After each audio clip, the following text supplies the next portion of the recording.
issues facing the global economy. Joining me is Christine Lagarde. She is the ECB president, managing director of the IMF, Kristalina Georgieva, the chair of the Federal Reserve, Jay Powell, and from Indonesia, the Minister of Finance, Sri Mulyani Indrawati. And then joining us remotely, we've got the Prime Minister of Barbados, Mia Mottley, who couldn't be here today, and she is in sunny Barbados.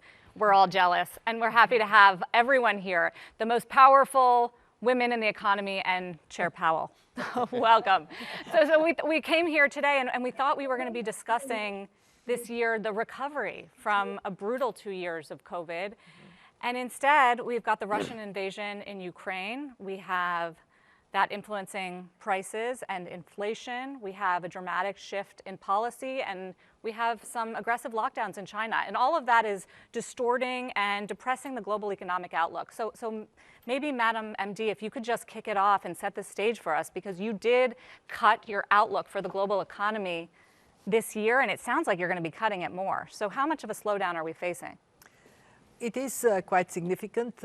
Last year, we were doing quite well, 6.1% growth. We were projecting slightly less, but still high for this year, nearly 5%. And then we got Omicron, first revision downwards, and the war in Ukraine, second more significant revision downwards. Would there be more? It is to be seen. It depends on how long the war is going to last, how effective policymakers are going to be to deal with inflation without slowing down growth. And is there something else to hit us? We do live in a more shock-prone world.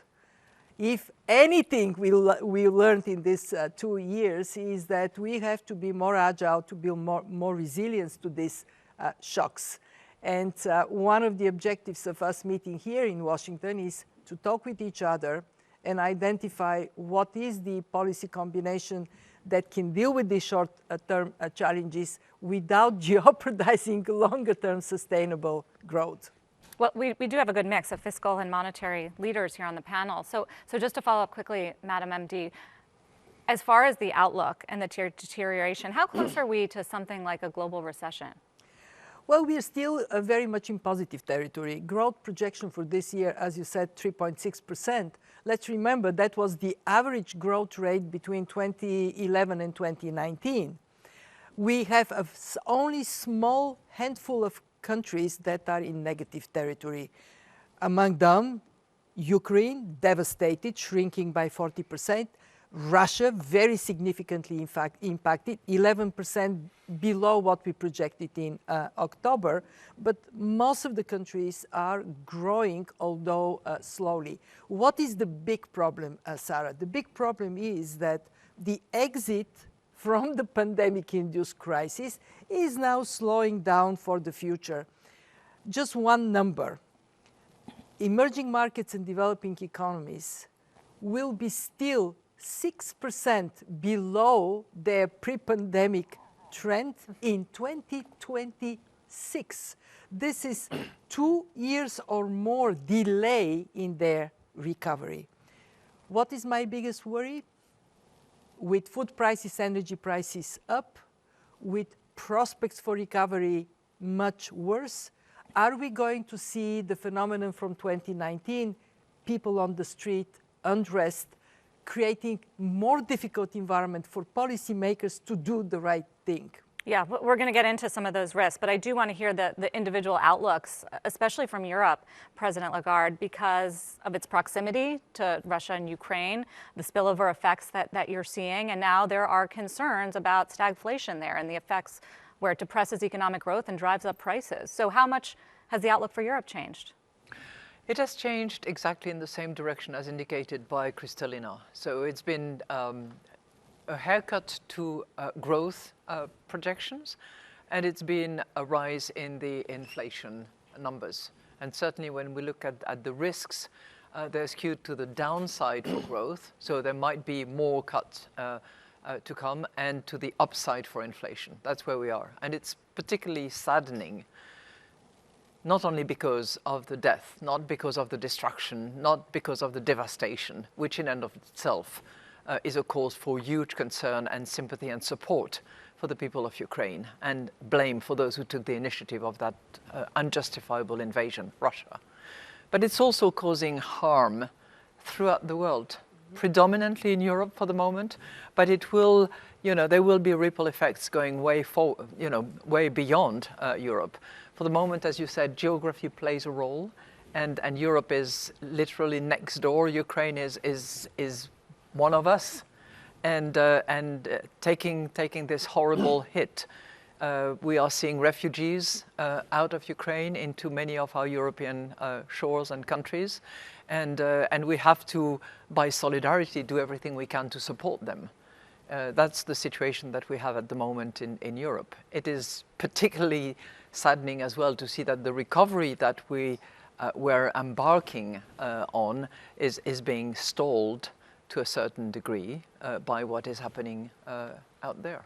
What if Europe takes another step and does ban Russian oil, gas, and coal? What would happen to the European economy? Well, let me just first of all salute the sanctions that were decided on a pretty global basis. Sanctions against the oligarchs, sanctions against the family members and the people at the origin of this unjustifiable war. De-swifting of about 80% of the banking sector of Russia, and also freeze of the assets of the National Central Bank of Russia that could be identified outside of Russia and a couple of other countries. So this bulk of, there were 5 set of sanctions decided one after the other, has clearly had a massive impact on Russia. And will continue to have an impact. And I think we will. The more it's rolled out, the more impact it will have. Obviously, the next question that everybody is agitating and considering is what happens with the oil on the one hand, the gas on the other hand. I think the issue of coal has been addressed by the Europeans together, who've decided to ban coal coming out of Russia, and I think it's a process, and I would not exclude that there be more decisions to come as it unfolds. Chair Powell, the U.S. has been a relative bright spot in the global economy, but now policies are changing, as you know, to address inflation, and there are concerns globally about the tightening of monetary policy. What's the U.S. outlook, and how are you feeling right now about your claim that we're not heading toward recession? I guess I'd start by saying that we are unified with our allies around the world in opposition to the invasion of Ukraine for no reason, and the human suffering that's going on there. And while these economic matters are important, there are very fundamental things at stake there that we want to keep in mind. So in terms of the U.S. economy, we are a bit more remote from the immediate effects of the war compared to Europe, for example. But we will be feeling them over time, and they will come in the form of upward pressure on inflation, further upward pressure, and a bit of downward pressure on output. But the U.S. economy is very strong, performing very well. By most forecasts, we'll have another strong growth year this year. The labor market is extraordinarily tight, extremely tight, historically so, and to the point where really there's an imbalance between supply and demand for workers. And of course, the big issue that we're very focused on is inflation, and getting inflation back down to our 2% goal. But if we start to slow materially in our economy, will you stop tightening, even if inflation is still above your target? Well, so first of all, you asked about a soft landing. Basically, that's our goal. Our goal is to get demand, use our tools to get demand and supply back in sync, so that inflation moves down, and do so without a slowdown that amounts to a recession. That's our goal. And I don't think you'll hear anyone at the Fed say that that's going to be straightforward or easy. It's going to be very challenging. We're going to do our very best to accomplish that. And it's absolutely essential to restore price stability. Without price stability, really the economies don't work without price stability. We need that to have a strong labor market for an extended period of time. We need it for financial stability, so we must do that. The market has 3 50 basis point hikes coming at the next 3 meetings as of this morning. Is that reasonable? So I try not to comment on specific market pricing for things, but I will just say this. At our last meeting, and this was in the minutes from the meeting, many on the committee thought it would be appropriate for there to be one or more 50 basis point hikes. Are you one of those people? I don't disclose my own path. I try to lead the committee, but so I think markets are processing what we're saying. They're reacting appropriately generally, but I wouldn't want to bless any particular market pricing. The thing I want to say though is we really are committed to using our tools to get 2% inflation back. And I think if you look at, for example, if you look at the last tightening cycle, which was a 2-year string of 25 basis point hikes from 2004 to 2006, inflation was a little over 3%.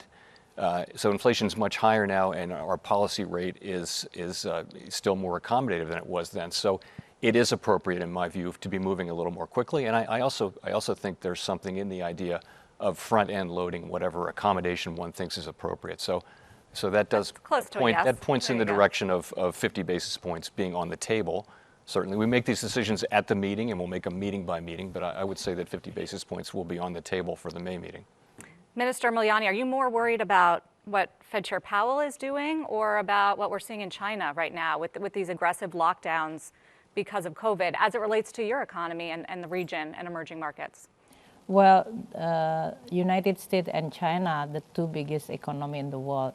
Whatever happened in these two economies definitely have a spillover to the rest of the world. First, I think what Chairman Powell mentioned about the challenge to stabilize the price inflation down definitely will require monetary tightening, and that has been communicated.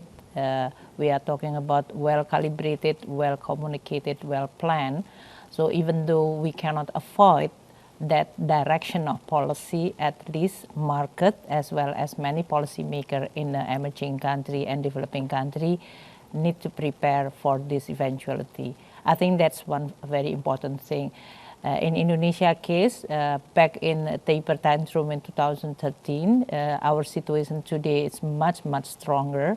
Back then, our external balance, the balance of payment in a current account deficit, and that's why even when Federal Reserve has not yet moved announcing it, it's already creating a huge jittery. Today, Indonesia, again, because of the war, unfortunately, but then creating this high commodity price, Indonesia has quite a significant commodity which is enjoying this high price. It is not appropriate, morally wrong if I'm saying that we are having the benefit of this situation, but it's our export grew by more than 24% last year, and in this first 3 months it's actually growing even higher than that. So we are enjoying surplus on trade account as well as on my budget. So we are in a position of strong position in which then this kind of situation, hopefully we are going to be much less affected. Although capital outflow is happening already on a bondholder in Indonesia, and in this case, we've already reduced the exposure of the foreign ownership on our bonds to less than 18%. This is significantly reduced than originally 40%. So create stability. China situation with the COVID and the policy of lockdown definitely create a lot of concern regarding their their growth outlook. Although in this past 2 days we heard from Central Bank Governor Yi Gang that they are going to do all necessary to make the growth at least still continue strong enough at the level. That definitely also create a little bit comfort, but the implication is going to be very deep. I mean, in Indonesia, we implemented this lockdown when we have Delta variant, only 2 weeks, and it really erased the growth on the first quarter last year to almost to the negative territory. So I can imagine that if you prolong this kind of lockdown, it will definitely have a huge, especially for a city as big as Shanghai in this case. So within that concern, we are not comparing which one is actually having a bigger impact, but these two very important countries will definitely have a huge impact for many developing and emerging countries. And this is on top of still very difficult recovery for many countries in the world from this pandemic. Although Indonesia output is already surpassing the pre-pandemic level, so we've already 106% above the pre-COVID level. But Indonesia is a few cases. Many is actually struggle, as Kristalina mentioned, they are still under the pre-pandemic level. Do you have a sense of how much the China lockdowns, especially Shanghai and Shenzhen that we saw, are holding back supply chain even more at this point? Well, that's definitely, I mean, they are among the biggest port, and for Indonesia, as well as in Asia, I think China demand for many commodities very, very important. So either this is going to be disrupt the supply chains within China, that is have the repercussion for the rest of the world, or in this case have a direct impact in terms of the demand for commodity and other raw material. So that is really a concern. Prime Minister Motley, haven't forgotten about you. Definitely want to hear from you. I think you win the award for the best growth forecast from the IMF this year, right? 11.2% growth. Tell us what you're experiencing. Obviously, there's a big tourism boom, but you've heard about all these headwinds, and I'm curious how you're affected by it and what you're most focused on. Yeah, I think that the figures you quoted are what we are hoping for growth for this coming year. But like everywhere else, we are going to have to probably moderate because of the very, very uncertain challenges in the world. And of course, we're not only talking about the war in Ukraine, but we're also talking, as you just referred to the difficulties as a result of the lockdown in China. For us, it is probably the inflation is more of a supply chain problem because excessive demand hasn't really come back as we would like. Our economy fell by about 14% in 2020, as did all other tourism and travel dependent economies in the world in the first year of the pandemic. What we are seeing is literally an increase in inflation. By the end of last year, inflation was regrettably up to almost 6% from just over 2-3% before. So when that is now compounded by the war in Ukraine and the supply chain problems again with the lockdown in China, we expect to see continued inflationary pressures. And then when you add to that the tightening of monetary policy, that's going to be worse for us because you have to recall that unlike other countries, the only thing we could really do was literally to increase debt. We don't have the benefit of the fiscal and monetary relaxation that Europe and the UK and the US were able to do so successfully in the middle of the pandemic. We don't have those options.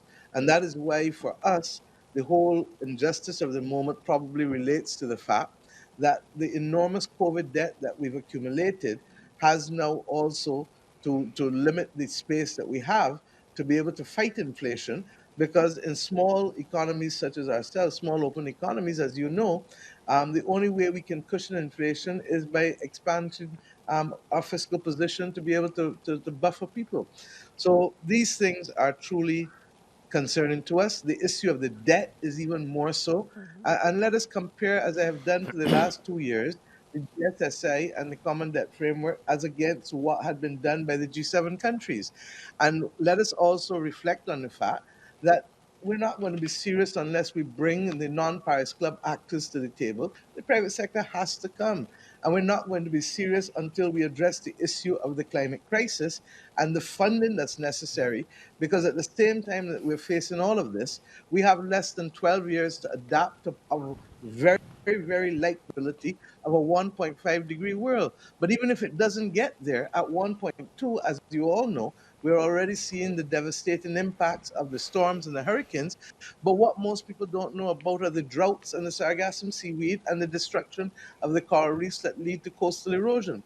So at a time when we need to have expenditure more than ever, there is little concessionary funding available, there's little fiscal space available, and there's an urgent need for us to seriously reform the international financial institutions if we are to be equal to the majority of poor people who don't live, by the way, in poor countries. 75% of the poor people of the world live in middle-income countries that are denied access to concessionary funding and that do not have the fiscal space even when they get funding, and that have been compounded by events outside of control in the pandemic and indeed, of course, with the climate crisis. That sounds like a to-do list for the IMF. So much so. Mia, I have a piece of really good news for you. You have been championing the allocation of concessional finance, not only on income per capita, but also on vulnerability to climate shocks.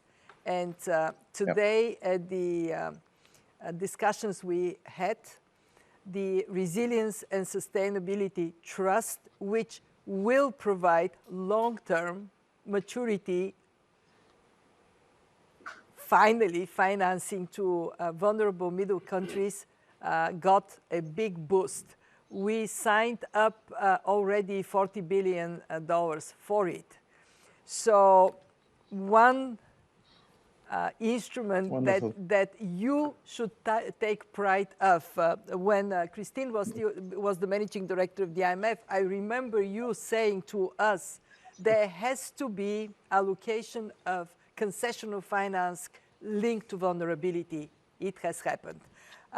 But let me take two more points of Mia's list, if I may. The first one is the issue of debt.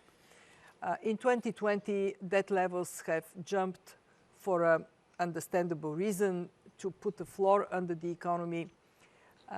Largest increase since the Second World War in 1 year. In 21, it was easy because interest rates were low, access to financing abundant. For some, it was cheaper to pay for more debt in 21 because of this drop in interest rates. 22, different. In 22, we have to brace for quite a number of low-income countries, some middle-income countries, to hit the wall. And we have to be honest. That requires upfront action by the countries themselves. Do all you can, extend maturities. If you have currency mismatches, fix it. But also for us, and the IMF has its own responsibility, we have to help countries restructure debt early. And if we don't, down the road this year, we may be in a very difficult place. You talked about the 50 basic points. Just imagine what it means for emerging economies if, on top of it, their currency depreciates, which is also possible, and capital starts seeking the comfort of coming here to the United States. Very important problem. And the other one I want to touch very briefly on is climate change. It is not going away.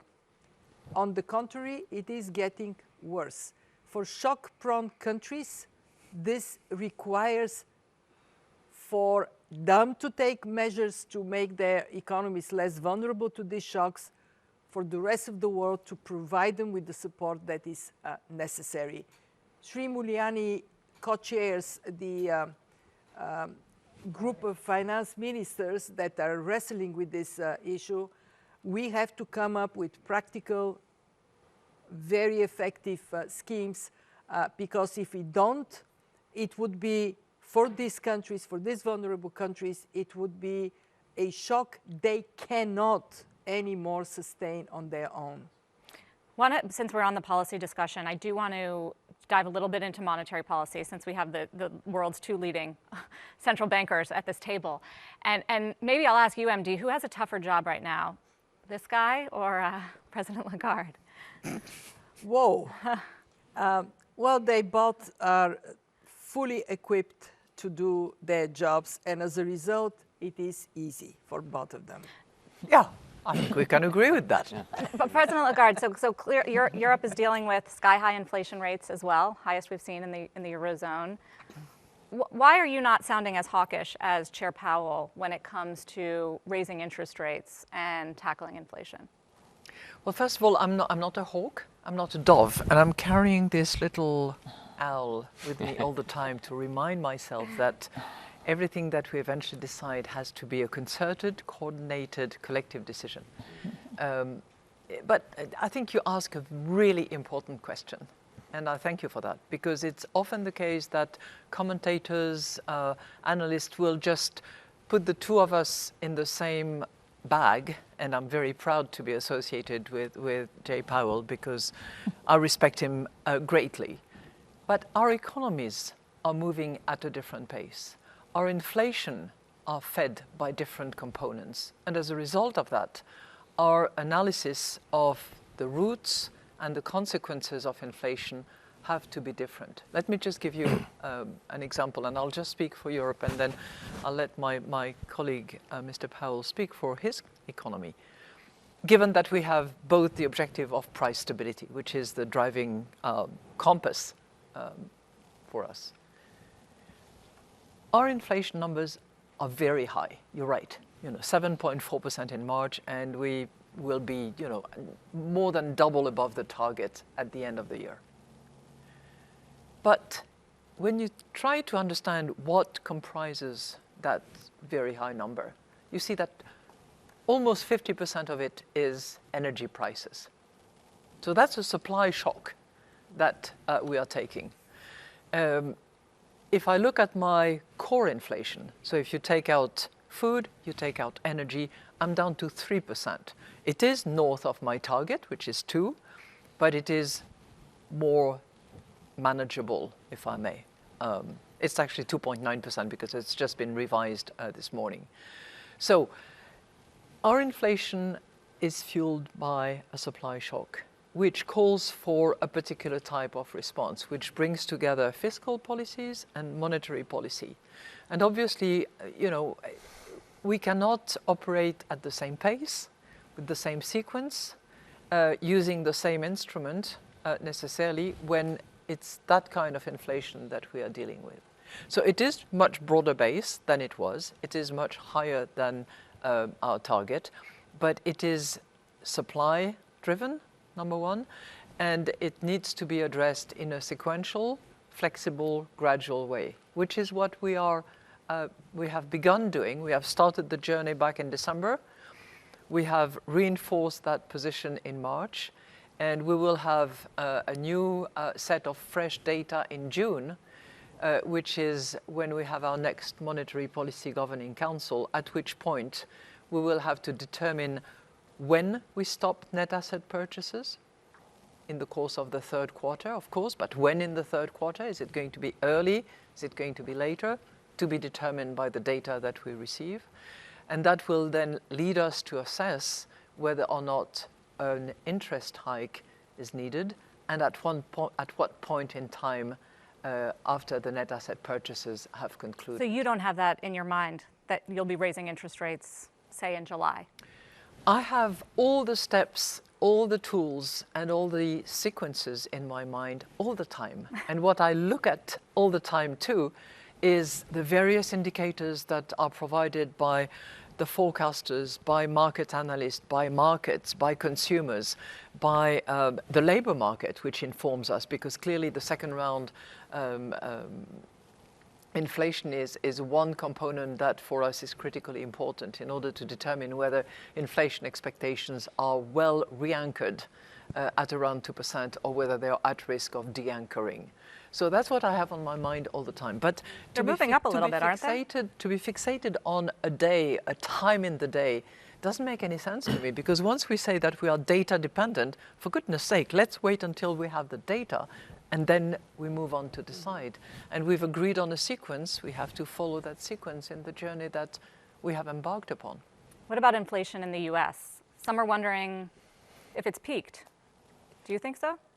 So let me say one of the great benefits of the IMF meetings is the chance to talk and collaborate. Christine and me and all of our colleagues talk about these things, and we find a couple of things. First is that inflation is really a global problem. It's quite everywhere, and it's high in most places.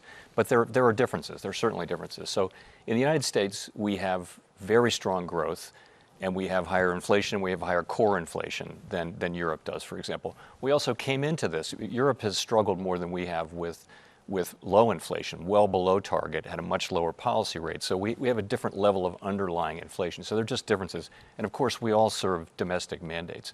So in the case of the United States, We have had an expectation that inflation would peak around this time and would come down over the course of the rest of the year to an extent, and then come down further in 2023.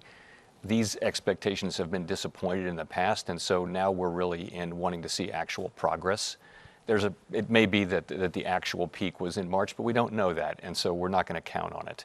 And we're also no longer going to count on help from supply side healing. We're gonna if we get that, that'll be great, and I think that would be enormously helpful in having a soft landing. But we're really going to be raising rates and getting expeditiously to levels that are more neutral, and then that are actually tightening policy, if that turns out to be appropriate once we get there. But isn't it going to be hard to control inflation through tightening when a lot of it is coming from the fact that Russia and Ukraine are major exporters of so many commodities that we need? We don't know how long this war is going to go on. We don't know how long China is going to be seeing these rolling shutdowns and therefore more supply crunch. Isn't it going to be harder than normal to get a handle on inflation through your policies? Yeah, we of course can't affect supply side issues. We really can't affect much food and energy prices either in the near term. So it comes down to what we can do is our tools work on demand.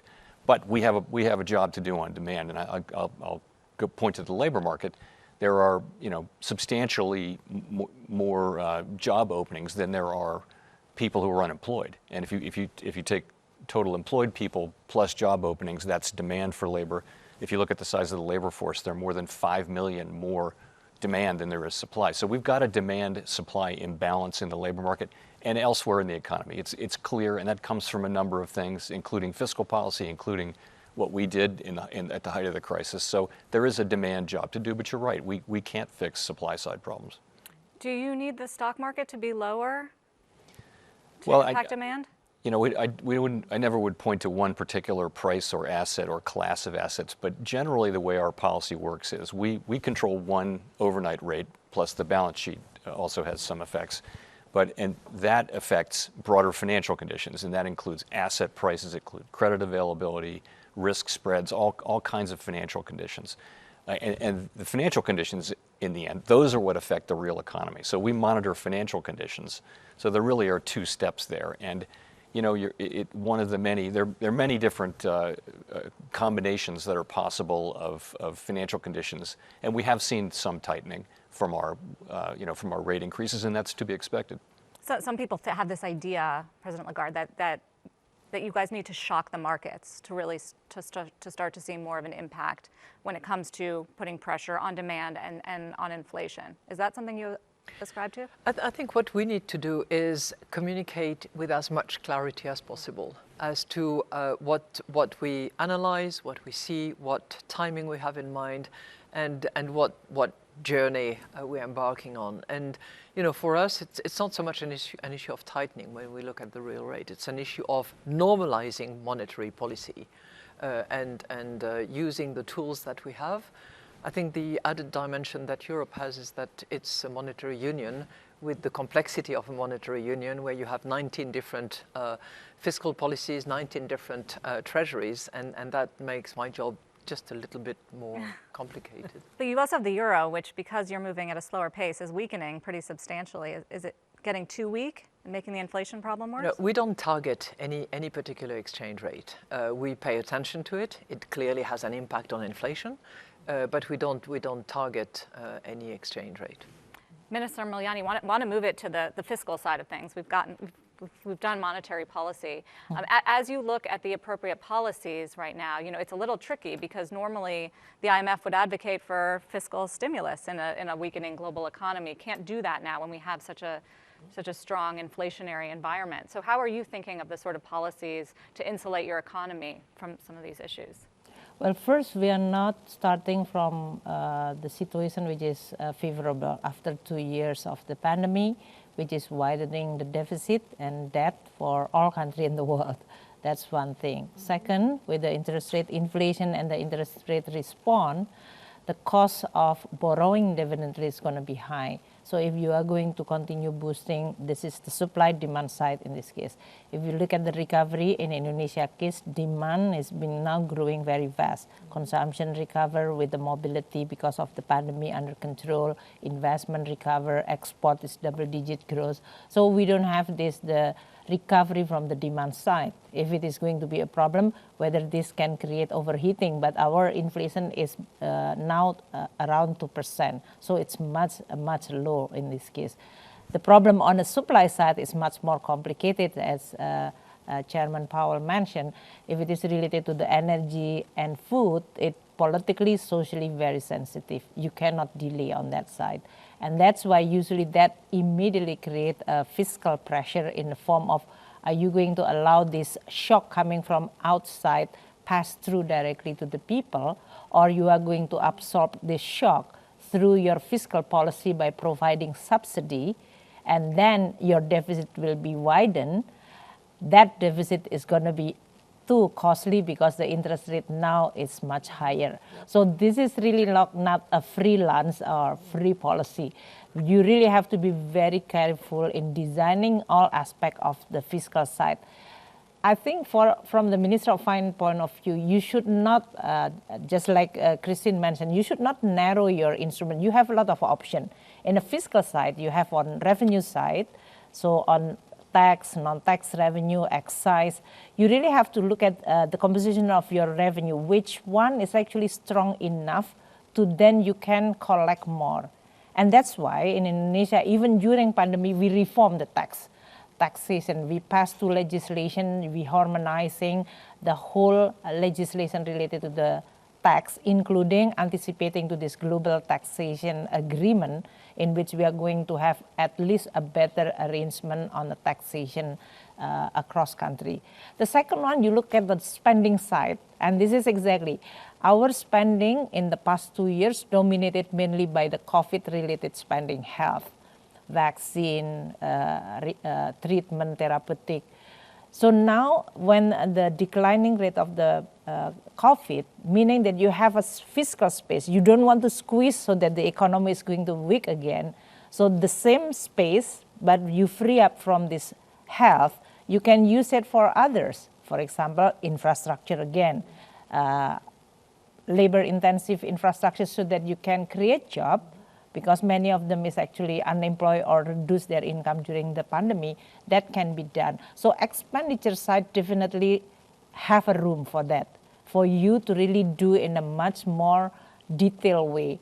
What that can create job better, what that can shield this shock, for example, like food security, energy security, infrastructure that can improve your productivity. So that is very important. Then you are dealing with the financing strategy. With this higher borrowing costs, you have to be very careful. So fiscal consolidation is definitely very important. In Indonesia, we're reducing our deficit from 6.1% to 4.5%. We are aiming for 4% and then below 3%. That is the fiscal discipline of the Indonesia fiscal policy in the past 20 years. So we only have 3 years during this pandemic to allow to have the fiscal deficit above 3%.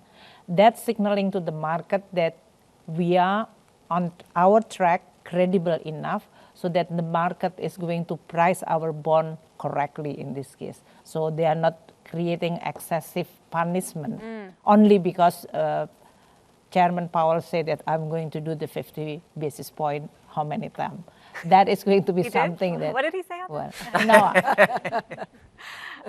Prime Minister, because you're asking the question. Yeah, no, he basically said it. Prime Minister Motley, you brought up food insecurity, and you're very powerful. I went back last night and watched it again. Inspiring speech at the UN last fall, I believe.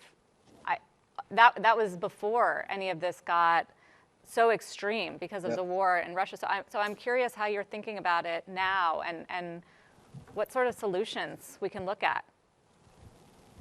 Well, the truth is that all of us have had to go into a situation where we've put measures in place to boost food security, food and nutritional security. In the Caribbean community, we've set a target, which was there before all of this, of reducing imports by 25% by 2025.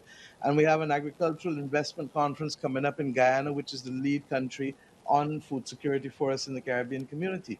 But I make the point because I heard my colleague Minister just now referring to what has to be done in order to protect our people against these pressures.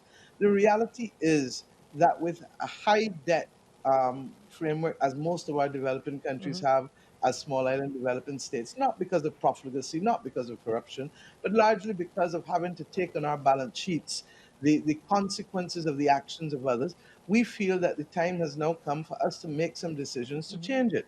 And Kristalina, you're absolutely correct about the Resilience and Sustainability Trust, and we thank you for it. And in fact, it's a right step in the right direction. It's the only step thus far that acknowledges vulnerability, but we need the World Bank and the development banks to go further with us. And the reality, one of the things you said to us at the beginning of the pandemic was that you needed us to to spend the money, but keep the receipts. And we did, in fact, keep the receipts. So it should be easy to identify COVID specific debt. It should even be easy to identify climate related debt.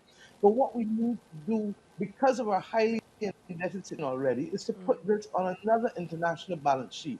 You can perhaps have a pandemic trust and you can have a climate adaptation trust. But the reality is that what we need is to be able to move it off of our balance sheet, because if it is on our balance sheet, then it precludes us from being able to achieve the SDGs, which is our normal development trajectory. And we really want you to perhaps treat it like the British war debt, if it has to come on our balance sheet. Because if it's coming on our balance sheet, how do you have a situation where the British understood after World War One, they issued bonds in 1914 and 1917 as 30-year debt at 5%, consolidated them in 1932 to 3.5% with no maturity, and it became perpetual debt that they paid off 100 years after the 1914 debt. Now we have to think outside of the box because it's becoming increasingly difficult even for us to shield our populations with the limited fiscal space that we have against the fact that the cost of debt is likely to increase because of the monetary conditions tightening, and because of the fact that we just simply are not seeing the rate of economic recovery as quickly as we need to. Now, we're confident that tourism recovery usually can come back and bounce back quicker than most, but what is happening with the increased fuel costs will affect the cost of flights, will affect also how people view where they want to go. And you have to ask yourself, and Christine, you're perhaps better in a position to say this, is there still a strong appetite for travel in Europe, given what is happening with the war in Ukraine? And I just hope that we can take the bold and brave decisions necessary, because too many people's lives are at stake. And quite frankly, it cannot be a unidimensional conversation either about what is happening in Ukraine alone. We are totally sympathetic. But what's happening to the people in Tigray? What's happening to the people in Yemen? What's happening to the people elsewhere that are also on the verge of a humanitarian crisis, if not in the midst of that crisis already? There's a lot there. A few questions? I think you can. I think Mia is totally right, and I think that we should acknowledge that all wars are horrible, are human tragedy, are causing devastation and economic harm. All wars, and this one is no different, and it is self-inflicted by Russia in a determined and totally unjustifiable way. But all wars are to be stopped. You're completely right. And consequences of war, when you look at Afghanistan, for instance, that's another place where clearly the consequences of wars and years of wars are hurting people and hurting women more than anything else, actually. MD, did you want to respond on the debt question? When the IMF was created, the main objective was to help countries correct domestic policies that are undermining their opportunities to grow and create employment. Today, what Mia is saying is we live in a world in which there are exogenous shocks that are harming countries and are putting them in a position in which on their own they simply cannot handle it. And the question in front of us is, how do we recognize that it is not bad governance, it is not bad policies, it is a climate shock, a pandemic, a war that is dramatically impacting a country, and what is the role of international institutions to be a corrective force in that regard. During our meetings this time, this issue of what is the role of the IMF in a world of multiple shocks, some of which are because of the evil of man, some of which are because of Mother Nature, but they are devastating countries to a point in which they simply cannot pull themselves out. This is one issue, and Mia is right, we have to work on identifying instruments. We are looking into our debt for climate swaps a possibility. We haven't advanced it enough. It is still in the universe of retail. In other words, I would do it for you, for your project. We want to move it to performance indicators and the world of wholesale. In other words, we do programs with a country like Barbados. The second issue, though, is that not all problems are exogenous. We still have plenty of problems that come because of poor judgment, bad governance, corruption. When Christine was the managing director here in 2018, early 2019, in these good days that we almost forgot existed, she would say, when the sun is shining, fix the roof. Mm-hmm. What we are now discovering is that many countries did not fix the roof when the sun is shining. Now it is pouring. Well, maybe now we get to fixing the roof. I would strongly argue that there are many countries where structural reforms related to transparency, improvements in governance, can significantly improve image, attractiveness for private investments and performance. Indonesia has done systematic reforms that took Indonesia now to be in the small universe of countries, emerging market countries, that have caught up with their pre-pandemic level. And I think for us, we should not shy away from the issue of good policies mean better lives of people. You mentioned the role of the IMF. You know, there is this bigger question right now about the role of globalization in general and the onshoring of manufacturing and supply chain. And it started with COVID, or maybe even before that, and really got exacerbated by this war in Ukraine. And obviously, Chair Powell, there are going to be ramifications of this for growth and for inflation if we are, in fact, in a world where globalization is going in reverse or even dying. What do you think? Well, that is certainly a possible outcome here. I think you've seen questions about globalization, and this series of events around Ukraine certainly has the possibility of leading to a more fragmented political situation and economic situation. You saw Secretary Yellen's speech this week about looking to, I think she called it friendshoring. So I think there's a lot of thinking going on like that. You know, the globalization that we had benefits to it, and it had cost involved in it. And you know, these are really questions more for elected governments, I would say, than they are for a central bank. But there would certainly be a different world. It might be a world of perhaps higher inflation, perhaps lower productivity, but more resilient, more robust supply chains. If we were to have, I mean, the supply chains that we had were very efficient, but quite fragile, it turned out. So. And I think it's not clear that we're seeing a reversal of globalization. It is clear, I think, that it's certainly slowed down, and it may go into reverse. I don't know. Is that? I mean, clearly Europe's thinking about it in terms of security and things like energy and dependence on that sort of thing. Do you think we're going in reverse? No, I think we are going to revisit the terms of trade and who we are trading with, and on what principles we are determined to continue trading. And reorganizing supply chains. And, you know, for once, I'm quite happy to actually plead for the case of Europe, because there's always Europe bashing now and again. And I think that the work that we had to do over the last 70 years and the adjustment that we had to make, moving from a small group of 6 to now 27 countries, which are all members of this, single market where goods, capital, and people move freely, has been a laboratory of a different kind of trade.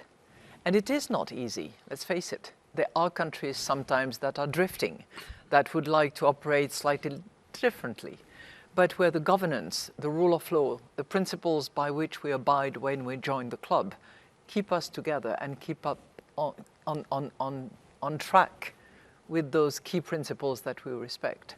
So it is a bit of a laboratory, and I would hope that as we re-examine and revisit globalization, which has provided a lot of good in and of itself, we can use that experience to see how we can enforce, how we can govern, how we can make sure that everybody is included, that we don't leave some by the side of the road, but we try to be together and make sure that it is inclusive. I know it's something you're thinking about a lot. I mean, Yes, maybe it's a of course. taboo topic to talk about in an IMF World Bank meeting, but this idea of the fragmentation, what's happening geopolitically and the alliances that are forming and how that's going to drive the underlying free movement of trade and people and capital. We are living in a multipolar world, and that has already led to some frictions and some shifts in trading partners. But I am in the both of those who say we are so integrated, and if you make a list of the problems that no one country can resolve on its own, it's a very long list. We have to find ways to work together. So what is the question? Are we going to evolve in blocks that are closed and function independently from each other?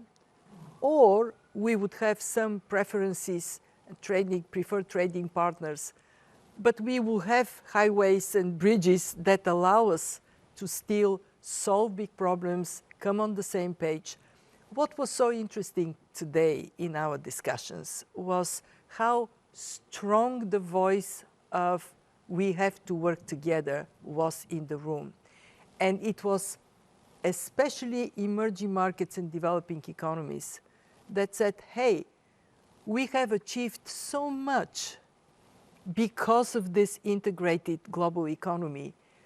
It is irresponsible to make the world poorer. And actually, Sri Mulyani spoke so well that it is the quality of our world, not just the quality of our economies, that is at stake.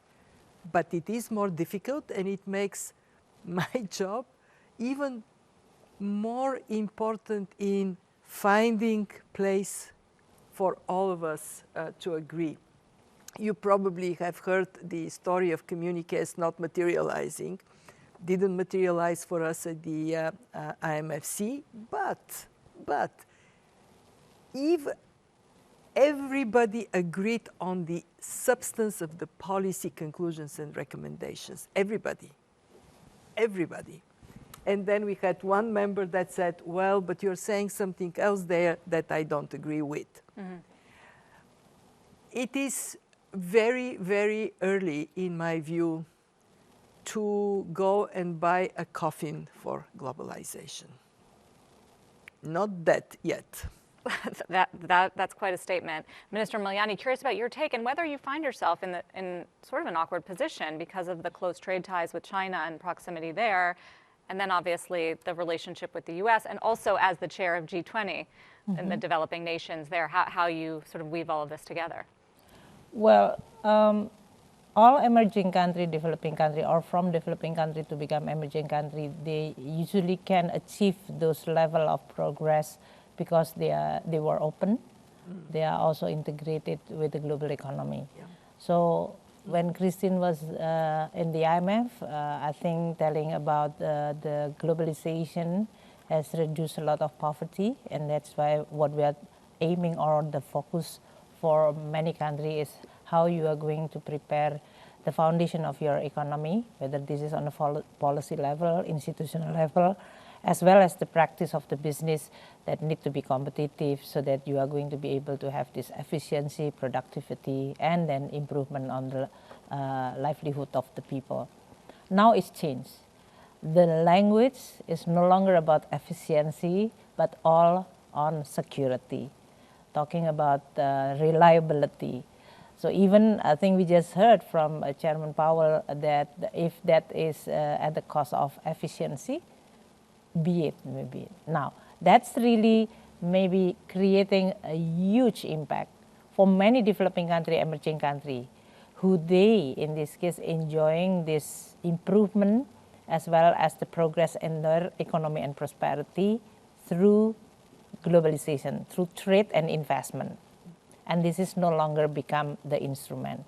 Now for Indonesia, because we are big enough country, the biggest in the ASEAN economy, and of course in terms of the trade partner, investment partner, United States, European, Japan, and China, they are all the biggest partner for Indonesia, of course.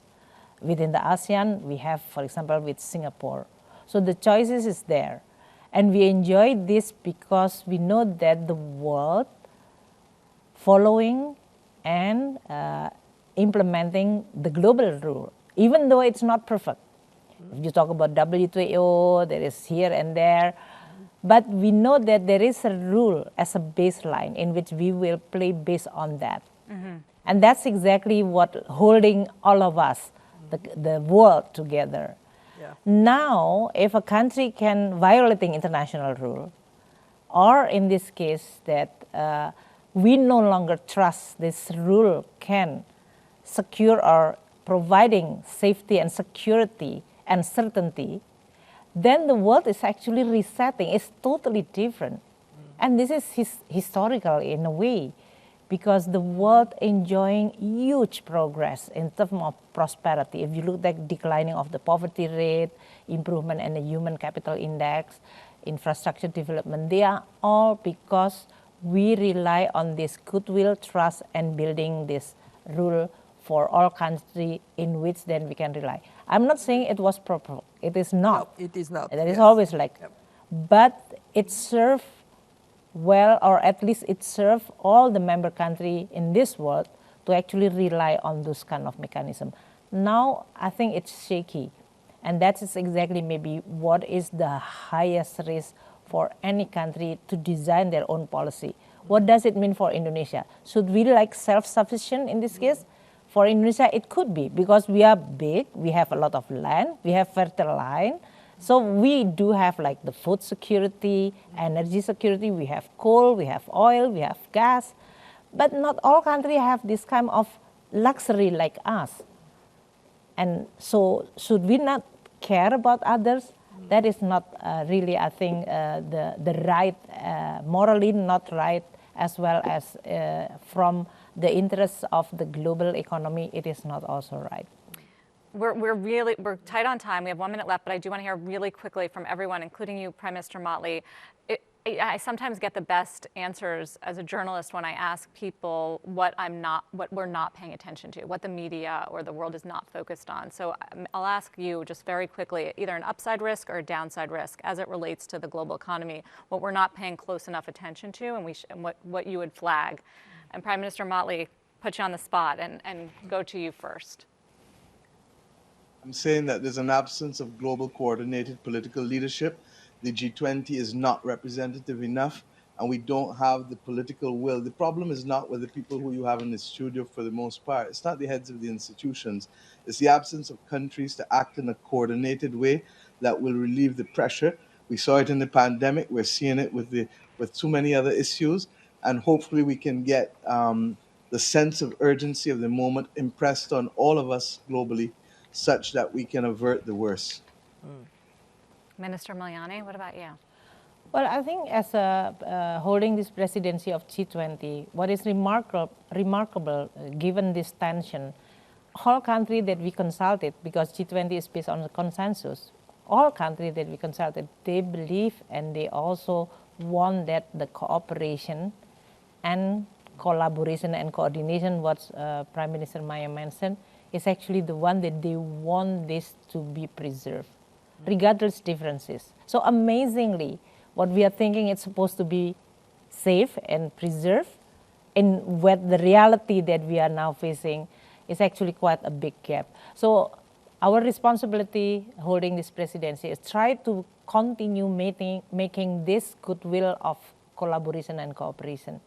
Try to save a piece of the world's most important asset, that is coordination and collaboration. Will Putin be at G20 in Bali this year? Well, we invited because inviting the head of state cannot be like, oh, tomorrow we are going to have a G20 and then they just send. We invited like back then, and it's already now all the country in the G20 received the invitation. In terms of the arrangement of the meeting itself, just like what we have yesterday, it was not easy, but at the end they are all in the same room. But if you don't agree and you want to express this politically, like Christine, he walked out. So that's another expression of the politics. But it doesn't prevent us to talk about the substance, which is important, not only serving the G20, but also for the rest of the world. So it should be manageable and doable. Chair Powell, what are we not paying enough attention to? So I'll tell you what I'm thinking about, which is, we had this economy that was, very low inflation, very low unemployment everywhere in the world before the pandemic. Then the pandemic comes in and really knocks everything sideways. Then we have this remarkable, particularly in the United States, response, incredibly fast recovery, faster than anyone hoped. And then we have inflation. And so that's a lot right there. And then we have a war. And now we're realizing that COVID is still really with us. So what I'm thinking about is a couple things. One is, how is this, are we going back? Probably not, to the old economy. What's the new one going to look like? The other thing, maybe more pertinent to your question, is in the middle of this is a labor market in the United States where people can get paid well. It's too hot. It's unsustainably hot, but notwithstanding it, it's a very, very good labor market for workers. And it's our job to get it into a better place where supply and demand are closer together. But I'd say that's how I'd respond. In the upside category, risk, you're saying wages are good, people can get jobs. I think there's a lot to like about the U.S. labor market, but I'd be the first to say, though, that it's not sustainably hot. But I do think with our tools, we can get supply and demand better aligned. President Lagarde, what about you? What should we be paying more attention to? I think of two things. One is what I would call the green swan. We talk about black swans, and I agree with Jay that we've had one thing after the other hitting us, and in the main we've tried to respond as well as we could, and often in a very coordinated fashion thanks to international institutions like the IMF. But the green swan is something that terrifies me. When I think of what's happening in South Africa at the moment, the hundreds of people that are dying because of flood, and what's going to come next? Could it be Mother Nature that we are hurting so much that it retaliates against us? So that's one thing that is often on my mind. I think the next one is the madness of man, more than women actually. Always. Madam MD. I think we are not paying sufficient attention to the law of unintended consequences. We take decisions with an objective in mind and rarely think through what may happen that is not our objective. And then we wrestle with the impact of it. Take any decision that is a massive decision, like the decision that we need to spend to support the economy. At that time, we did recognize that may lead to too much money in circulation, too few goods, but didn't really quite think through the consequence in a way that upfront would have informed better what we do. And I subscribe entirely to what Christine said about climate shocks. We are already out of time. And the fact that whenever something hits us, we forget about this other crisis is incredibly troubling. The fact that we are, I'm sorry I'm going on here, but I'll finish in a second. We act sometimes like 8 years old playing soccer here is the ball, we are all at the ball, and we don't cover the rest of the field. Our ability to deal with more than one crisis at one time is very, very limited. And we have to zero in on the really big things that would determine the future and keep our attention on them. When the war started, my daughter calls me a week later and says, "Mom, what happened with the pandemic?" It disappeared from media. We didn't pay any attention. It is still with us. So we have unintended consequences of actions, and we have insufficient attention to cover the whole field. Well, we've covered a lot today in this discussion, so thank you all so much for your time and your candor and taking my questions. And thanks to everybody who tuned in as well. Have a great afternoon. Thanks for being with us.